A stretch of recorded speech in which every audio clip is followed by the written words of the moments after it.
नमस्कार मंडळी, मी प्रतिभा. तर आमच्या कोल्हापूरची घाटी चटणी कधी आम्ही भरून कशी ठेवतो हे दाखवतो. काही जणांना प्रश्न पडलेला असतो कारण यामध्ये गरम मसाला प्लस ओला मसाला असते, वरतून आम्ही तेल पण घालतो. ते टिकायला चांगले असते का असा पण प्रश्नचिन्ह असतो आणि त्यांचा प्रश्न पण बरोबर आहे, कारण आम्ही तेल घालते त्यामुळे साहजिकच प्रश्न पडणार.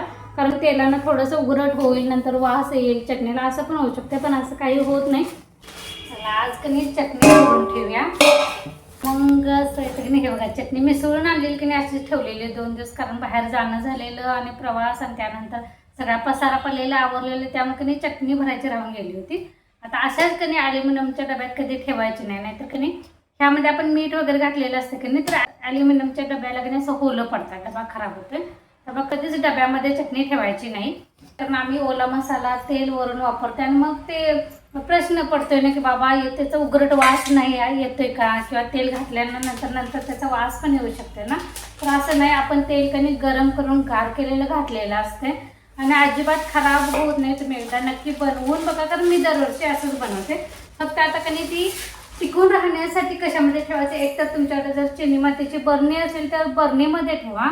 मी तर कधी शक्यतो जास्त करून अशा प्लॅस्टिकच्या ह्या कॅरीबॅगा भेटते कधी ह्यामध्ये ठेवते. बरणीमध्ये पण कधी नंतर त्याचा चिकटपणा जातो, अशी कोरडी पडायला चालू होते, कारण थोडी का असे ना हवा जाते. अगदीच पॅक बंद असेल तरच ठेवा, ते पण चिनी मातीच्या बरणीमध्ये. नसेल तर मी आता इथं कधी बघा अशा मोठ्या कधी कॅरीबॅगा आणायच्या आणि ह्यामध्ये कधी भरून ठेवायचं. उलट ह्यामध्ये कधी चांगली आहे अशीच वर्षभर राहते. तर ही असं ठेवल्यानंतर असं भरायचं, हे पॅक बांधायची गाठ, त्यानंतर आपल्याकडे प्लॅस्टिकचं पोतं असते बघा, तर त्या प्लॅस्टिकच्या पोत्यामध्ये ह्या कधी कॅरीबॅगा घालायच्या, किती पण होतील तुमच्या त्या तेवढ्या घालायच्या.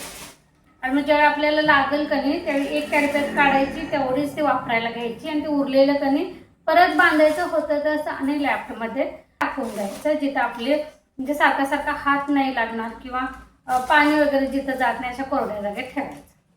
दिसली अगदी चॉकलेटी कलर आहे. आणि गेल्या वर्षीची चटणी जराशी बरणी शिल्लक राहिलेली की नाही ती पण बघून घ्या. आता ही कणी माझी गेल्या वर्षीची एवढीशीच राहिलेली आहे बघा. तर ही बघा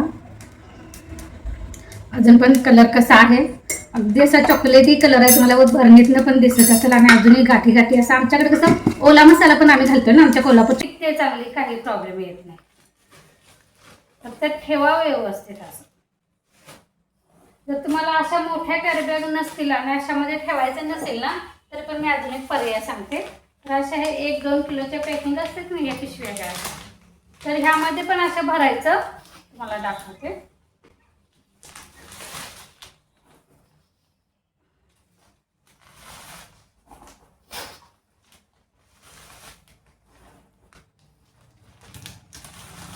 तर ह्यामध्ये असं भरलं, त्यानंतर कधी इथं असं हे पॅक करून घ्यायचं पूर्ण. तुम्ही मग ते गॅसवर मेणबत्तीनं करा किंवा स्टॅपलरनं असं पॅक केलं तरी पण चालतं, असं बांधून. किंवा असं आपण जे विकत असतं असं पण पॅक करा. आणि तुमच्याकडे असं बॉक्स असला तर कधी खाकीच्या खोक्यांचा बॉक्स असतो की नाही, तसा जर तो मोठा असला तर त्यामध्ये असं 1-1 किलोचं पॅकिंग करून ठेवलं तरी पण चालतं. नसेल तर असं माझ्यासारखंच करा. मग ते असं तर असेच करतो. अशा तुम्ही 2-3 पिशव्या भरायच्या आणि ठेवायच्या प्लास्टिकच्या पोत्यामध्ये. फक्त हवा लागू द्यायची नाही, एवढं पॅक ठेवायचं.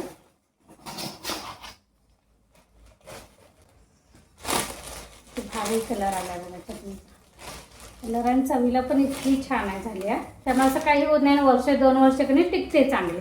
फक्त कधी ती भरून ठेवायची पद्धत व्यवस्थित ठेवा, म्हणजे काही होणार नाही. भरायला जर तुम्ही असं थोडंसं हवा लागेल अशा ठिकाणी ठेवलं, एकदम पॅक बंद असं नाही ठेवलं ना, तर मात्र तुमची कुठली म्हणजे आमची कोल्हापूरची चटणी असू दे किंवा कुठली असू दे ती खराब होणारच.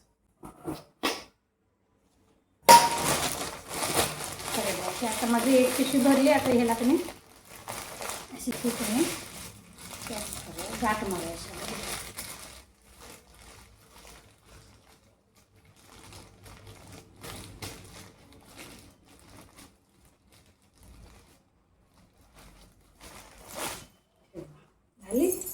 आता ही असं नसेल करायचं तर असं हे आता हे भरलेलं आहे, ते असं पॅक करायचं. जर ते बॉक्स असेल तर त्यामध्ये अशा पॅकिंग करून छोट्या करून ठेवायच्या. ज्यावेळी लागेल तेव्हा एकच पॅकिंग काढायचं, तेवढंच वापरायचं. असं केलं तरी पण चालते. त्याला आता मी सगळीकडे हे अगोदर भरते, मग तुम्हाला दाखवते. बघा इथं माझी की नाही अशी 3 पॅकिंग झालेले आहेत. थोडी चटणी भरताना खाली सांडल्या. आणि आता वापरायला ते बरणीत काढलेले, हे थोडी काढलेले काकीला द्यायला. हे अशी तुम्ही थोडा हे प्लॅस्टिकचे असं पोतं घ्यायचं असं आणि ह्यामध्ये हे मी भरून देते.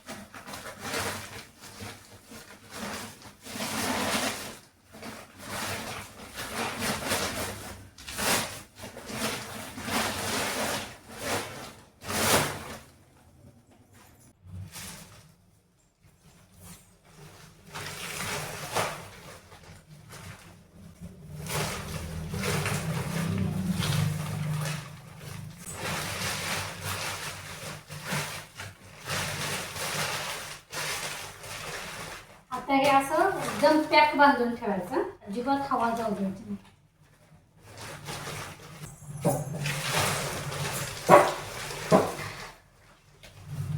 अशी तुम्ही सुतडे भेटलेले.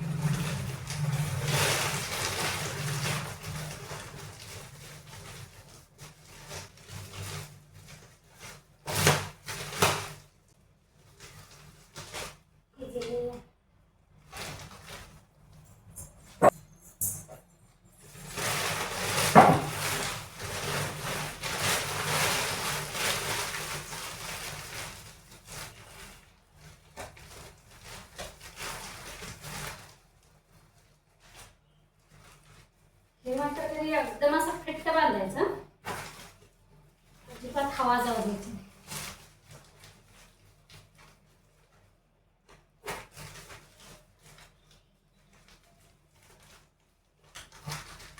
हे असं फिट्ट बांधून ठेवलं की नाही, तुमच्याकडे चिनी मातीची बरणी जरी नसली तरी चालतंय. ते असं वर्ष का 2 वर्ष चांगली टिकते. ते ज्यावेळी लागेल त्यावेळी एवढं वरचंच काढायचं, तेवढंच काढायचं. परत आहे असं बांधून की आता मी लॅपटॉपवर टाकणार आहे. जिथं ओलसरपणा वगैरे असं काही येत नाही, हवा लागत नाही जास्त. चलो आता मला एकटीला काय टाकायला नाही जमणार, ते एका कडेला पण उभा करून ठेवते.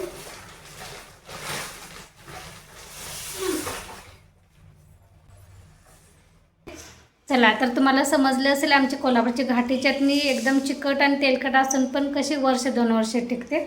तर अशा पद्धतीनं पॅक करून ठेवा. ह्यासोबतच आजचा व्लॉग इथंच बंद करते. पुन्हा भेटून नवीन व्लॉगमध्ये. तोपर्यंत जर तुम्हाला माझे व्लॉग आवडत असेल तर लाईक सबस्क्राईब करा आणि कमेंटमध्ये नक्की सांगा. चला धन्यवाद.